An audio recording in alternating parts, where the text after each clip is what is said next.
10 divided by 10, divided by 10, divided by 10, 99% of people get this wrong. Here's why. They think 10 divided by 10 is 1, then the next 10 divided by 10 is also 1, and finally, 1 divided by 1 equals 1.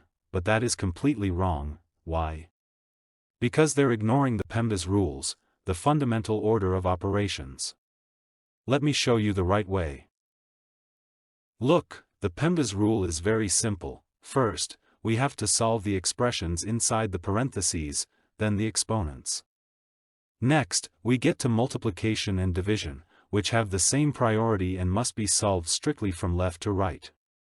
And finally, we have addition and subtraction, which also need to be solved in the exact same way, from left to right. This channel is for smart people. If you're smart, subscribe to the channel. Now, let's look at the correct way to solve this problem. Since the expression only involves division, we must work from left to right. First, we divide 10 by 10, which gives us 1. This changes the expression to 1 divided by 10 divided by 10. Next, we divide 1 by 10, which equals 1/10. Now, the expression becomes 1/10 divided by 10. At this point, we apply the KCF rule. When we reach a point where we have a fraction divided by a whole number, we use the KCF rule.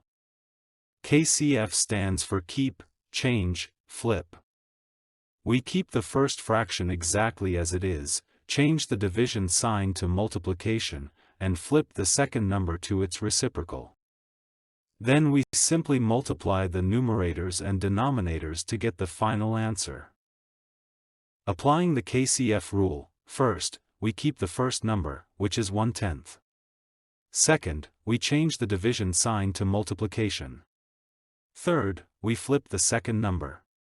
Since the reciprocal of 10 is 1/10, we are left with 1/10 times 1/10, which equals 100th. If you enjoyed this math challenge, please subscribe to the channel and hit the like button. Thanks for watching.